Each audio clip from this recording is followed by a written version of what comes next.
I will. Let's see.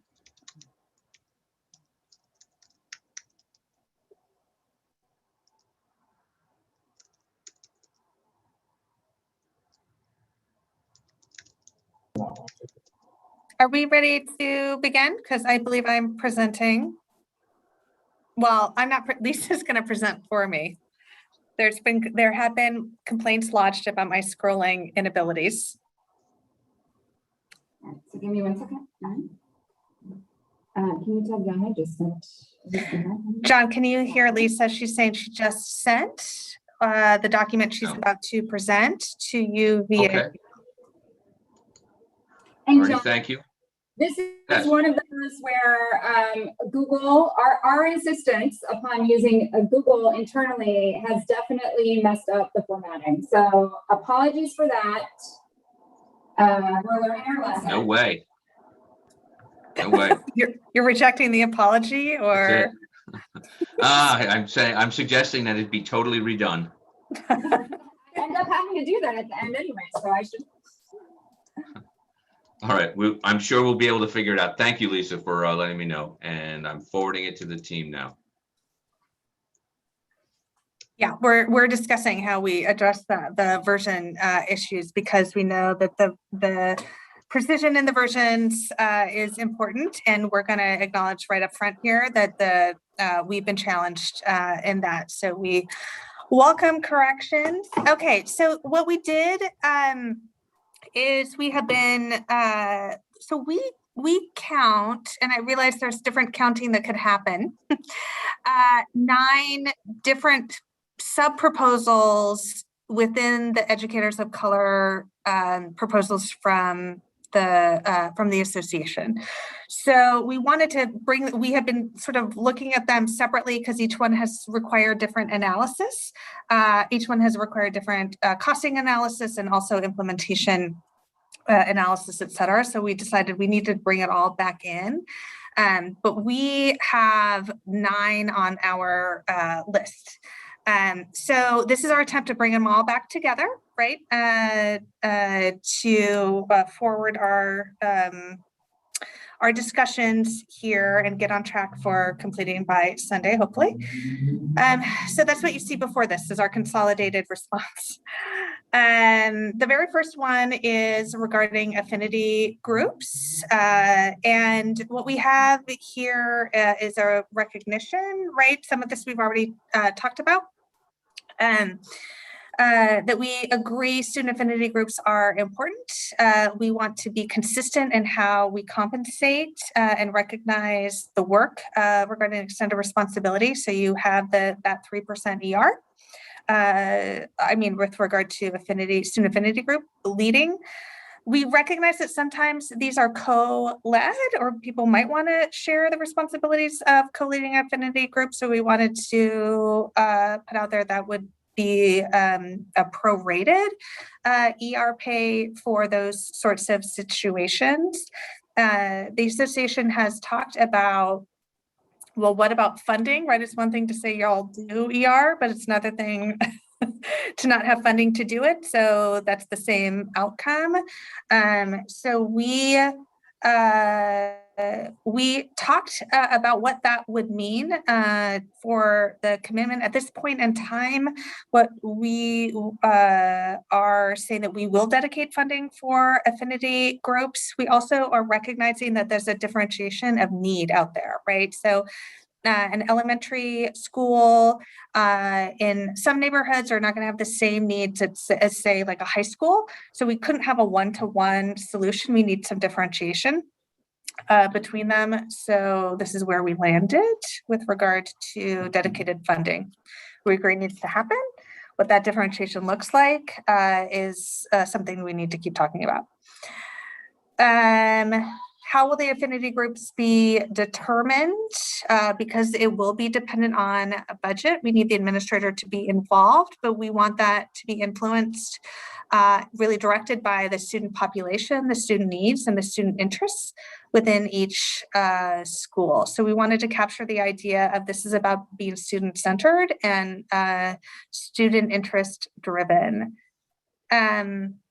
We talked about, I think we have agreement on this one, maybe, whenever practical, affinity group providers should mirror the affinity population of students. It's not the only consideration, but it is certainly an important one. And then we did strike out that educators of color who are currently leading affinity groups shall have priority when determining paid affinity group leader positions. Because we were thinking through how would that actually work, and what does that mean when you say currently, what point in time are you talking about, et cetera, and we decided that it was too convoluted. You want to scroll down a little? So that was affinity groups. This one is about a DLI stipend. We have been talking about the DLI workload. We talked about that through impact bargaining and in other situations, and we agree that there is a workload issue with regard to our DLI classroom teachers. And so we have a stipend agreement here for that group, and we also just wanted to identify that stipend would be prorated if they are less than full-time FTE. I think it's important for us to emphasize that we are also actually quite interested in the extending a stipend to educators who are using their bilingual abilities in the performance of their job duties. We want to keep talking about that in the time that we have to really assess that and how that would work and what are the parameters of that. Just don't feel like we have time during this this period to talk about it, but we want to decide on it. But we do want to continue talking about it. We just think that in the timeline we have, we're not going to be able to commit to that. So that's why it's currently crossed out, but we don't want that to cut off conversation about it. May I ask, do you mean today or do you mean by Sunday?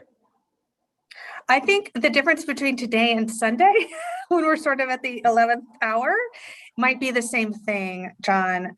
We have definitely explored, like, what would this cost? How could we put parameters around it? What could we use? And I think we're just probably at the point where we can't implement at this point.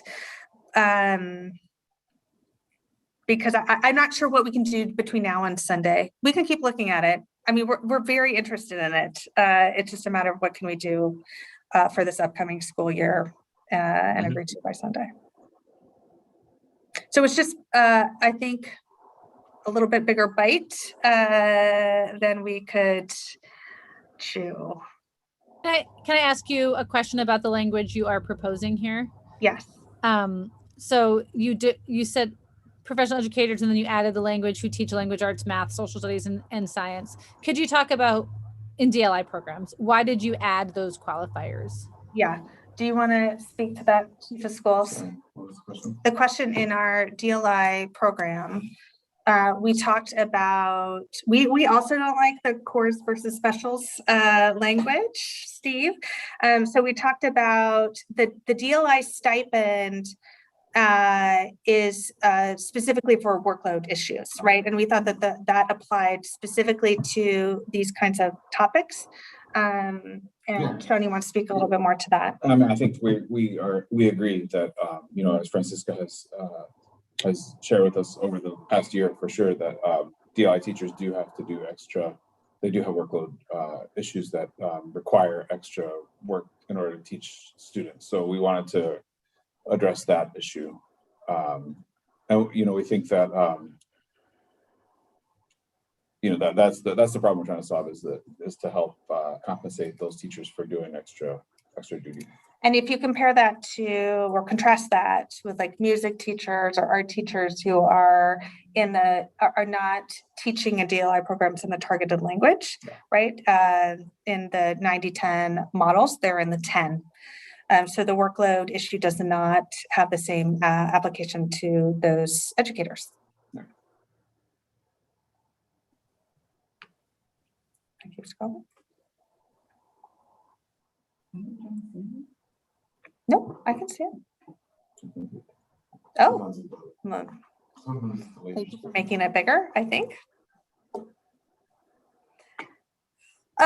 Okay, so this also, we have talked about, I might need to rely on you a little bit, Lisa, for this one. This is about the family communications provided in the target language. Right now, we have 6 supported languages for all communications that go out from the district to families. Then the one that is not addressed that would be covered here is Japanese.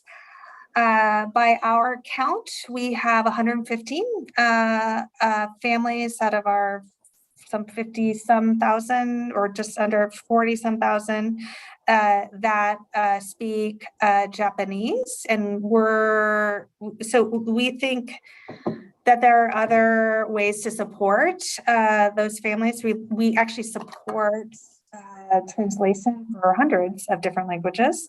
But in terms of every district generated family communication, adding Japanese on to that is a lot of commitment of resource by the district to serve a relatively small, very important, but nevertheless a relatively small group when we have other methods of providing translation and interpretation services. So we were not ready to expand that level of service on a district-wide level for those communications. So that's where we are in that. So can I ask you, can I go back to that one? Sorry, I was just trying to track. But most of the proposal is about student-facing materials, and I'm seeing you're right. There's one line in there that's about family communications, and you brought up the Japanese program, which is probably unique in that it's not necessarily targeting families whose home language is Japanese. But can you talk more about why the rest of it is crossed out? Yes, and I'm going to have Lisa speak to that portion because it involves what already sits in the contract. Yeah, so it's not that we disagree with that being the goal. And I think in non-pandemic years, we get very close to meeting the language in that first sentence, for example. But we think the language that currently exists in the CBA, I can't remember exactly which section it is, but it's a pretty high bar right now. It's something like make best efforts or something like that. And we would like to stay at that level. As we look at the resources that we have in that department, I think we're concerned about making a commitment that we're not sure that we'll be able to meet at this moment in time. So I know that that department's taking a number of steps to try and relieve some of the issues that we've been talking about, because we've been meeting in a small group to talk about issues for DLI specifically. And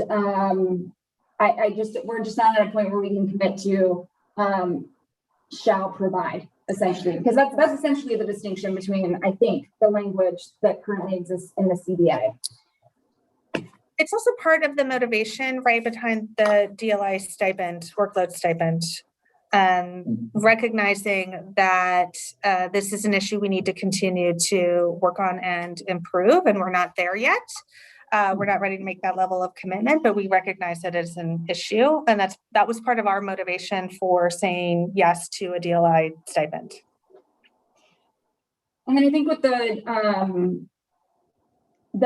regarding the teacher guides, we're more than willing to provide teacher guides when we have them in the language of instruction. I think the concern is, as we look at our efforts to meet the student-facing material translation, we want to make sure that we're meeting all 100% of that translation need before we start committing ourselves to translating additional materials. I think that there's an interest in moving in that direction, but we just don't think that we are able to make that commitment right now.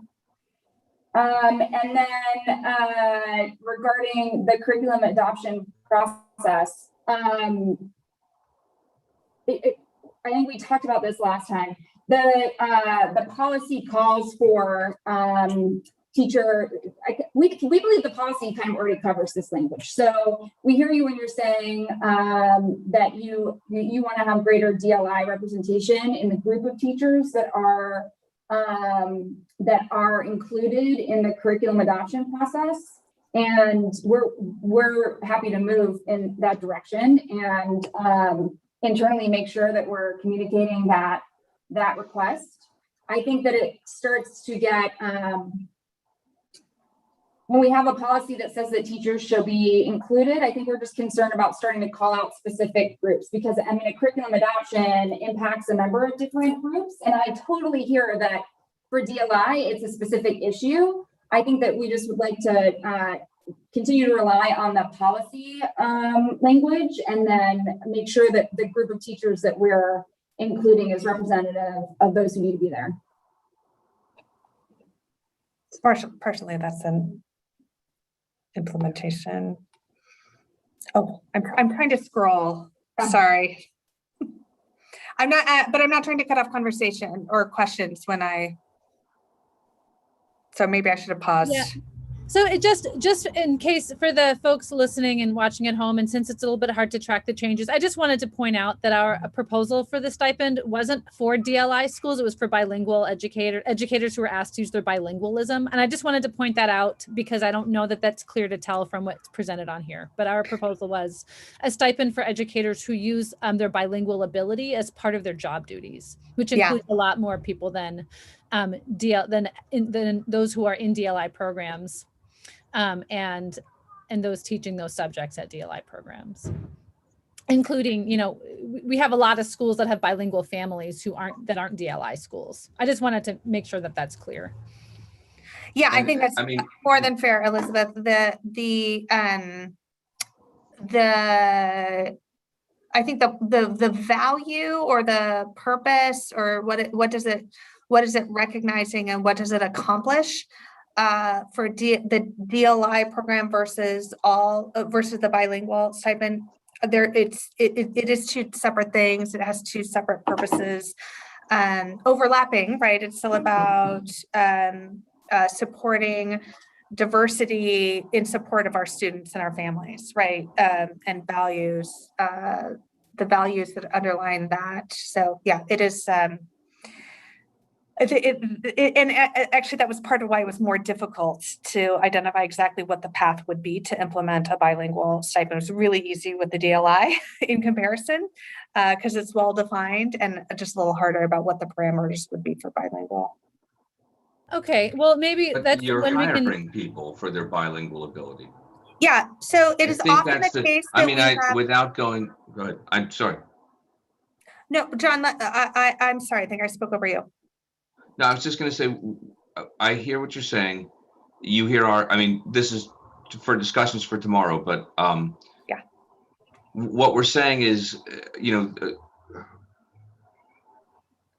there are people who you are hiring because of their bilingual ability, and you are, as a school district, requiring them to use their bilingual abilities in different schools. And they are non-DLI instructors. And because they are in many different buildings, not just DLI buildings. And therefore they are doing additional work that their peers are not. And they're doing it on a regular basis, which is why we were saying that there be a stipend for those individuals. It's not that we're against getting DLI instructors additional instruction, but as to clearly we understand your comment about the district does not want to be in a situation where they can't live by in terms of the materials. It can't live by the requirement of there shall be district provided materials. But we find it strange that the district would, and what we're trying to avoid is the district sort of waving a wand and saying, we will begin a program of blank when materials don't exist for that program. And the only way for that program to come into existence is to have the teachers do all the extra work on the fly. after this curriculum has been proclaimed. So, I mean, we're looking for a very purposeful, if we can obtain the materials, then we want to start the program. If materials don't exist, we're going to find a very specific and very easily obtained process to pay for the materials to be produced. And that's what's not happening. Although we tried it in the last contract language, it's clearly not working. I mean, Francisca spoke eloquently on that, that the language is not working that we have. Which is So created we'll come back with stuff in part tomorrow. a workload issue. Yeah. Yeah. Yeah. I mean, I do want to point out, right, that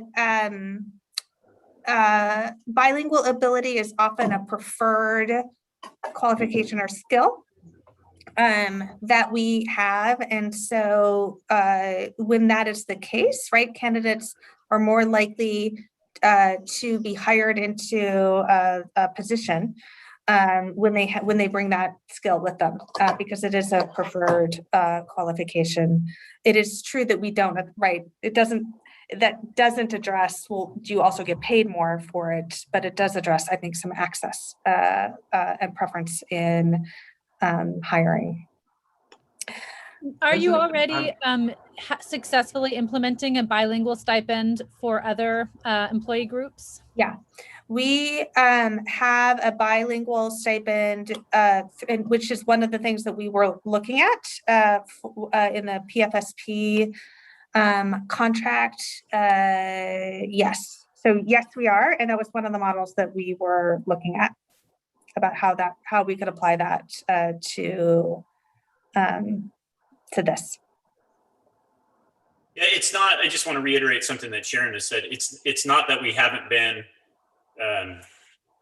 doing some inquiry into the issue. I think we've looked at how other districts handle a licensed employee bilingual stipend. There's a couple of different models out there. I've bargained some in a variety of districts. They're always a little bit elusive as to how exactly to capture, a couple of things. Number one, what does it mean to be bilingual? How do we establish that? I think that's probably a secondary. I think it's at what level do you compensate for that skill? What's the frequency of usage? It's a bilingual required position. Well, we have very few positions that are probably literally bilingual required. I think, as Sharon said, many are bilingual preferred. If we have somebody who's bilingual, but they're in a building where that skill is rarely needed or called upon, obviously that's not without value, but of less value than when we have somebody who's applying that language skill on a routine basis. So it really is the trick of it is really isolating what is that category of individuals, or what are those circumstances that are appropriate for a bilingual stipend, and then how do we measure it? And then I guess thirdly, how much do you compensate for it? So we've looked at a number of things. We've looked at the PFSP model. We've looked at, I think Salem-Keizer has a model. Hillsborough has the same as what we're proposing. They, in their bilingual or their dual language program folks are eligible for a stipend. So I think it's one, like Sharon said, where estimating how many people would be impacted within the system, that's important for us so we can have an idea of cost. Cost is always going to be important in determining what's doable and not. And so I think we just haven't quite gotten there yet as to what's the best way to target this and what are our current capacities and what would that translate into cost. Did you all look at Appendix I in our current collective agreement? Just because that is, yeah, I'm not saying that that's the best way to do it, but that's pretty clear in terms of daily usage of the bilingual skill and the school population, and that is actively used, for seniority exceptions and on assignment. We did look at that one, Peter, and actually that one was gaining a little bit of traction, and we were saying, okay, now how would this apply, for a bilingual stipend? So that was one of them that we saw as a potential pathway in this direction. So it's interesting you brought that up. We spent some time on that. I don't think we've foreclosed that as a possible route forward. I think we just hadn't quite gotten there yet, but we did note that one. Thanks. Thank you.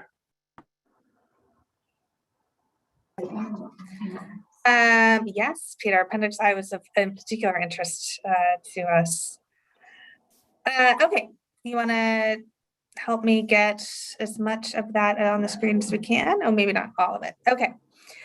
Okay, so this has been an issue of much conversation. Oh, well done. This is why Lisa scrolls and not me.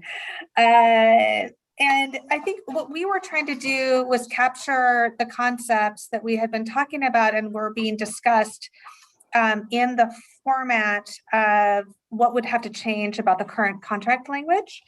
And I think that didn't come across very well.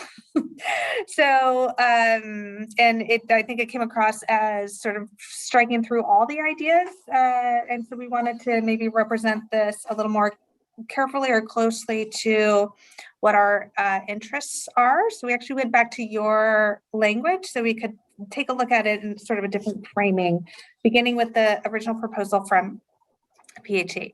So that's our attempt to do this. Of course, I'm going to add or reiterate the caveat that we are being a little challenged with the version control here in the Google format. But here, what we have is capturing what we agreed to regarding a professional educator mentor program that we believe that needs to be culturally specific mentoring to newly hired educators of color, that's a critical piece for support of our new educators who may request an educator of color.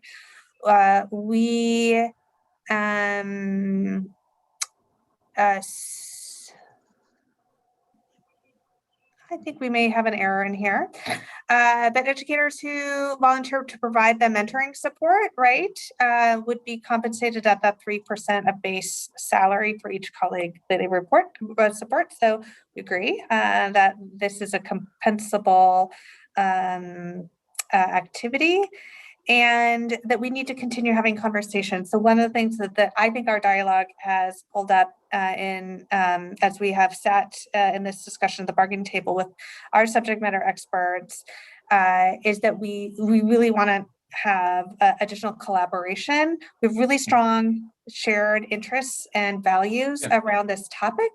We have we have some differences of opinion about what is the best way and the best use of resources to address this most effectively. I think you heard from our subject matter experts that they've thought a lot about this. They've spent a lot of time on this. They're developing programs around this, and we want that. We want to be in collaboration with your membership and in particular your educators of color to develop these supports and programs. So we're suggesting that we have a path to do that collaboration and meet with the meet by date.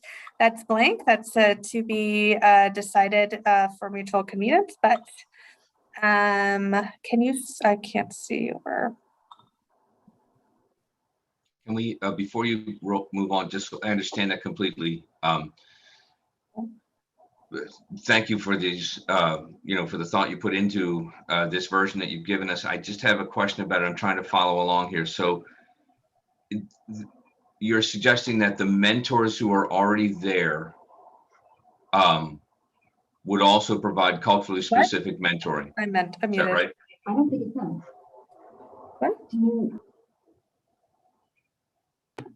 Sorry, I'm struggling with my mute button. Lisa, No, that's quite. John, so I think you and I have talked about how possibly we've come away hearing different things. When I've listened to Dr. Mateer describe how she views this fitting within her department, it's not the same kind of mentoring that's currently going on, which is more focused on academic mentoring. And it's not necessarily the same people. I mean, there might be someone who's currently a mentor who indicates that they'd be interested in shifting focus or additional mentorship. But I have not understood what Dr. Mateer is describing as simply including this work with the current mentors. Now, that being said, Well, I'm okay, trying, but listening Lisa? and trying to convey somebody else's intent. So, I mean, that's just what I've taken away. That's why I was asking the question, because I was trying to get my head around the version that came back over. The way this reads, and maybe I'm reading it incorrectly, the district intends that the professional educator mentor program described in Article 20 also provide culturally specific mentoring to newly hired educators who may request an educator. So that is, what you're suggesting is that there be a team of, or a group of educators who are in addition to the additional mentors who would be providing culturally specific peer support, because we're not looking for mentors. I mean, the teams are significant to us. We're looking for people who can help support these individuals in, as you said, other than professional skill set. We are in favor of professional skill support, but that already exists. We're looking for peer support. So I think we're pretty, what I'm trying to get at is, I think you're saying, is this essentially what we were asking for, that there be people in addition to the mentors who are offering this? And if so, then it helps me understand it. If it's not that, if it's that the peer mentors are also going to be, if the mentors are also going to be doing support, we don't know how that's going to happen. So I'm just trying to get a sense of how this works. Well, John, I think that you know, Dr. Matir was very clear that she believed that the individuals that would be providing this type of support would need specific training for it. And that, Yes. I think, is another indicator to me that she sees this as a distinct kind of support from the academic mentoring that we currently provide.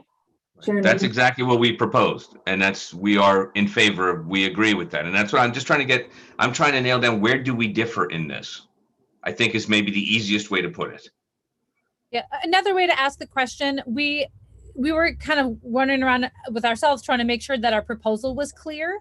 And that is why we didn't use the word mentor, because we wanted to be clear that the peer support was different. I mean, for example, we know that while the bulk of our new hires are classroom teachers, we also have new hires who are counselors and social workers and special education teachers and many other things. And we absolutely encourage and hope the district will provide mentors to those teachers. But when you have one counselor mentor, it might not be an educator of color.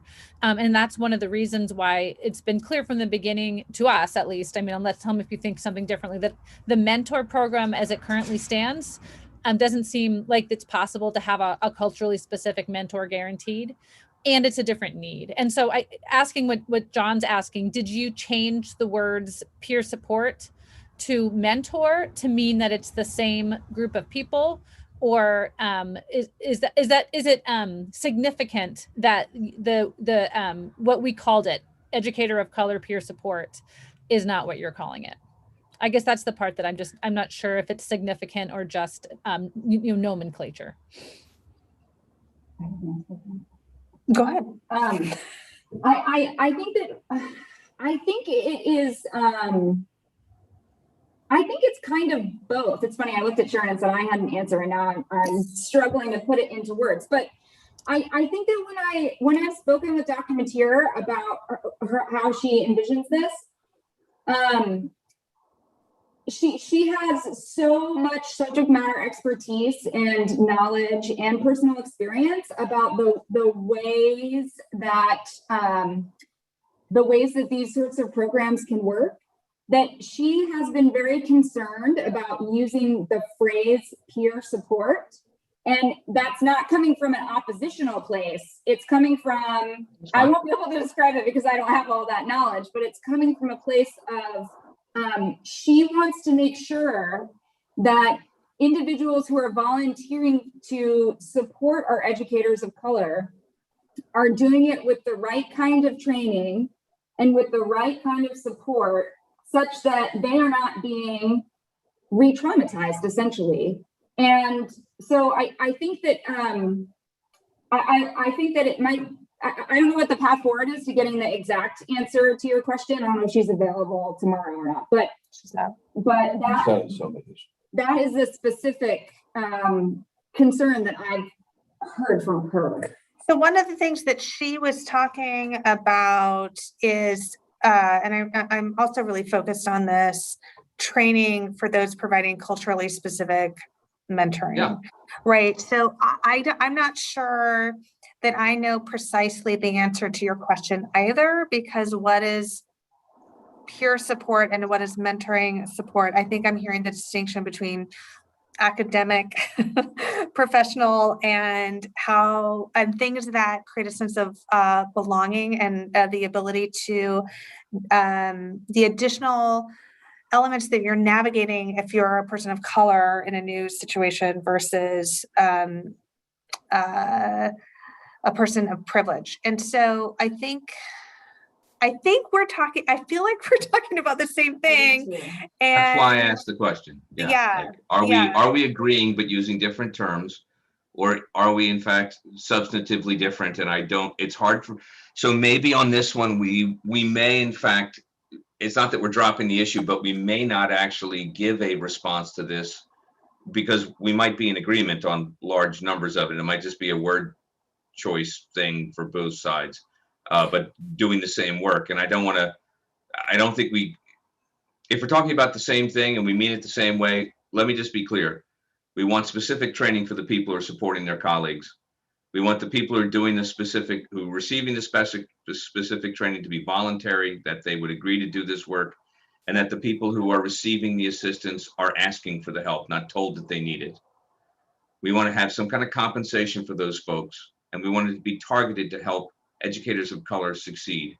And we want that in addition to the standard academic support that a different mentor is providing.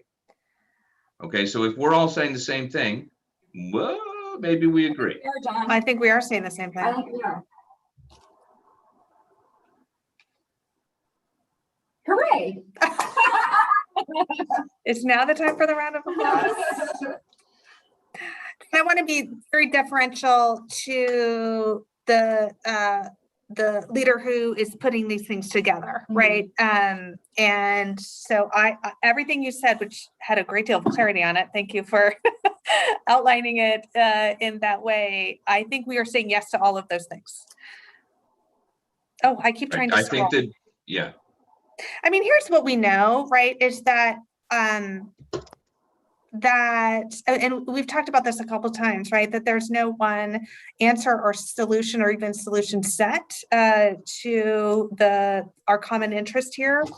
And I think that district and association will meet to collaborate on this continuum of supports, I think is another path to ensuring that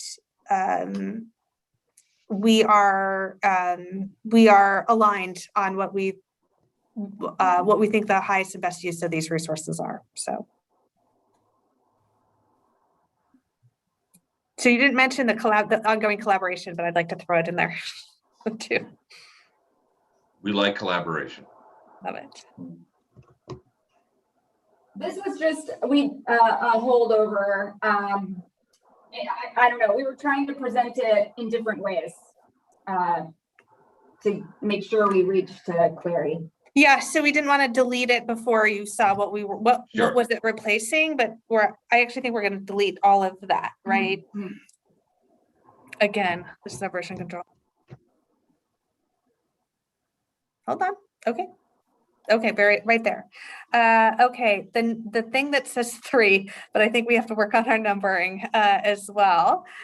Steve, you said we shouldn't focus on wordsmithing, so we're relying on that offer. We have, so this is another one where we're like, what are we trying to capture? Right? Because there is work on professional development and racial equity and social justice, right? There is the framework on Res JPD that we had captured in earlier language. There are the cohorts that we have talked about before, and then there are these modules that are planned to be in place by next year. And so we went back, and reflecting on what can we do in the time frame that we have, what are we committed to doing, what's already baked and ready to go, and what's still in design. And we felt pretty comfortable with this language, and we tried to come back to what was the original proposal.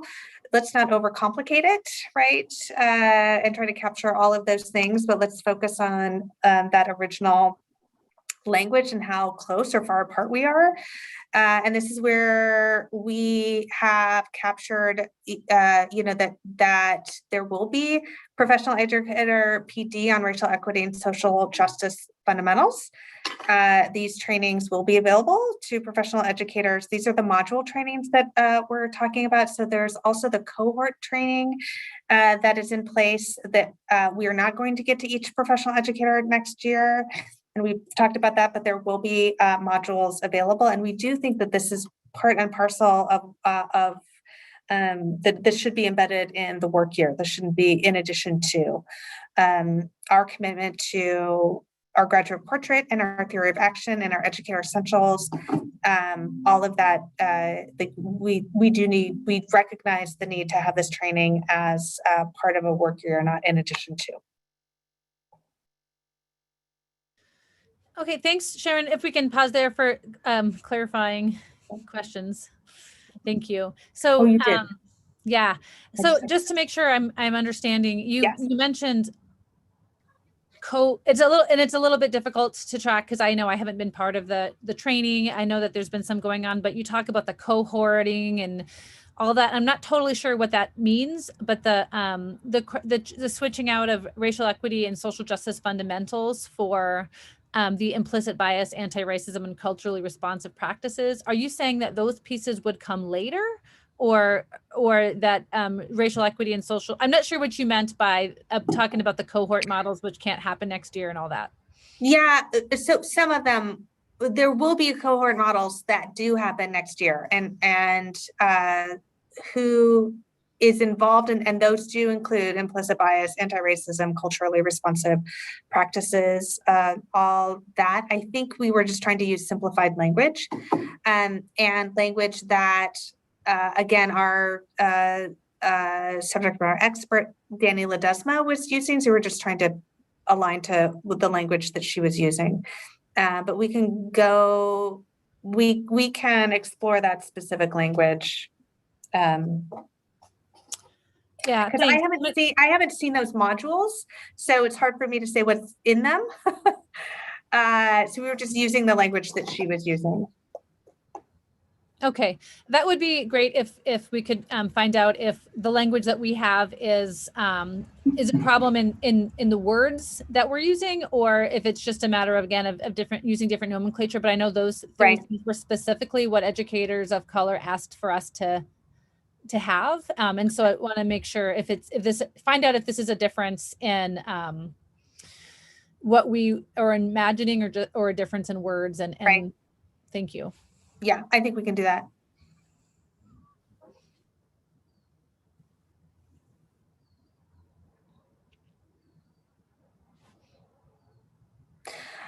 So this, our Grow Your Own programs, right? The association came forward with proposals that were about, these acknowledging that the Grow Your Own programs exist, and then committing to them ongoing, I think is one way to summarize that. And the district, this was another area of, strong common shared interests. The district has a pretty significant commitment to these pipeline programs, and they have expanded. We think that this is an important long-term investment, right? So we've talked about this before. The question is, what is the contract language that is going to sit between the district and the association, and making, I think we've also, I don't want to repeat things I've said before, but I think it's really important to recognize that these programs are, even the Portland Teachers Program, which PPS has been part of for decades.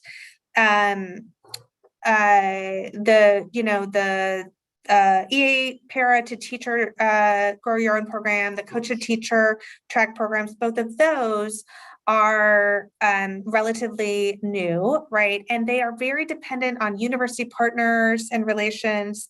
They are beyond, they're not entirely in the control of the district. And we also get a bittle bijiggity. Yeah, it's a word, I think, bijiggity about what is our current commitment to future budgets, right? So we shy away from making like current budget commitments for future years because there's just too much variability in budgets, and too much of this is outside of our control, the way the association originally proposed language. So what we wanted to capture here is the importance of these pipeline programs. We wanted to identify examples of those programs that we think are of high quality and high value. Can you scroll down whichever you call it, Lisa? And we also want to create so it's great to support the programs, and then how do we make sure that we transition the educators of color or candidates of color into educators at PPS. And this is where we think the right process, right, is that receiving letters of intent. So that basically equivalent to an early hire. What we can't do, because there's multiple steps in a screen process, right? What we can't say is every person who graduates from these programs shall receive a letter of intent. We can't do that for a couple of reasons. One, as a student teacher, we're not necessarily doing the same level of screening as we would for a candidate to be hired into the district. And then the other piece of this is we can't guarantee a position that we could potentially be in a position where a graduate of one of these programs was competing for positions where we didn't have any openings, right? We may even be in a layoff situation. So one of the restrictions on letters of intent is that we have to ensure that these are hard to fill areas. And so we just want to make sure we're not in a position with the shall language that we are displacing existing staff in order to make room for these programs. We don't actually anticipate that we're going to have a problem in that regard, but we can't predict the future. And what we do know is that market forces change. And when I say market forces, I mean job market does change over time. So we do, though, want to create a pathway that provides a leg up to this group, and that's why we see the letters of intent there. We then took out the internal candidate. That was something that we asked for, but in the spirit of simplifying and narrowing the issues, we can give that up in favor of the letters of intent piece. And then finally, we have the, not finally, thank you very much. We have one more. I told you there were 9. The loan forgiveness program is something that we've talked about already, and our concerns about offering a benefit on the basis of race. So we've talked about that already. Can you scroll down just a little bit? It might be my screen hasn't caught up. There we go. Thank you. And then this is the language we talked about. We just have transferred it over here. I don't think we've made any new changes to this. This is the conversation we've had with high turnover. So you see this represented here, as I said in the very beginning, because we're trying to consolidate all of the 9 items under educators of color proposals back into one document. Thank you. And just for those, to be fair to the district, and Shannon, I know you were trying to go really fast. Yeah, sorry. We did have a joint conversation. And I haven't even had a chance to fill my team in on how it went because we've all been going in 100 directions. And it's not an objection to the concept of supporting educators of color in concept through some sort of loan forgiveness.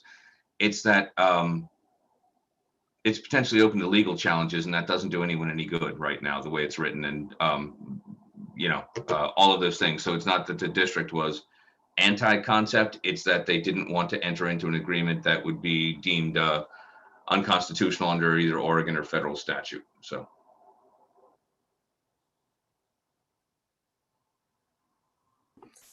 I know I want to take questions. I think we originally scheduled this to end at 5. So I want to recognize that I went long. So I apologize for that.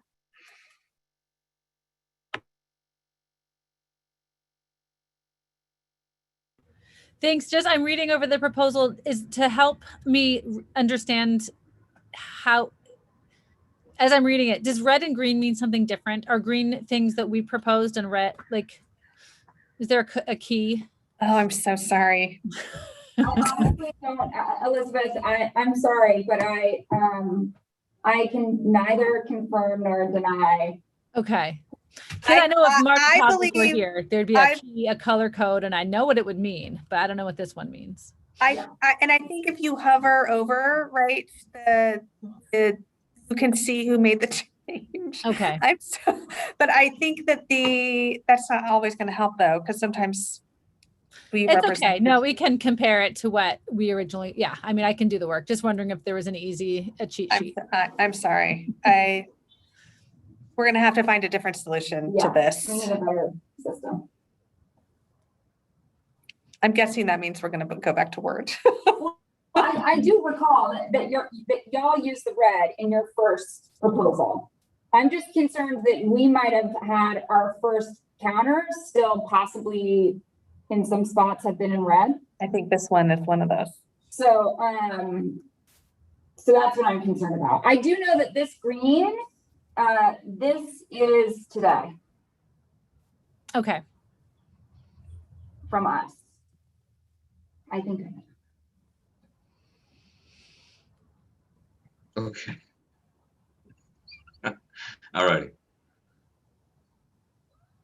Well, I'm not sure what color is whose, but I do know the whatever color we wrote in, we like that. Yeah. All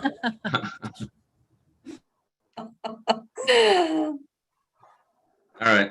Well, thank you for this. Obviously this gives our team a lot of very meaty things to work on for tomorrow. We're thinking that the thing to do is that we're scheduled for 9 o'clock. Both teams will be there and working, but for us to give you something even conceptually where the whole team has input on it, we need to be able to talk with them for a little bit. And they're currently still wrapping things up in, graduations and parent activities and everything else. So we'll meet with our team at 9. We'll be face-to-face if it's okay at 11. Will that work? Okay. Yeah. And then we'll go through the day that way. Is there a meeting invite that's been sent that reflects that? Peter, are you going to send something new out that shows an 11 o'clock start? Okay. Maybe. We'll do that. Yeah. Okay, great. Thanks. Just sure. Making sure that there's not something buried in my inbox that I have to look around for. That'll be helpful. Yeah. Thank you, Peter. Got it. Okay. All right. Well, anything else? Thank you very much. Yeah, thank you. Thank you. Glad that we'll be seeing you tomorrow. So have a good night and we'll see you at 11. Sounds great. Okay. Thank you very much. And bye. My team, I'll see you briefly because I know people have plans over in our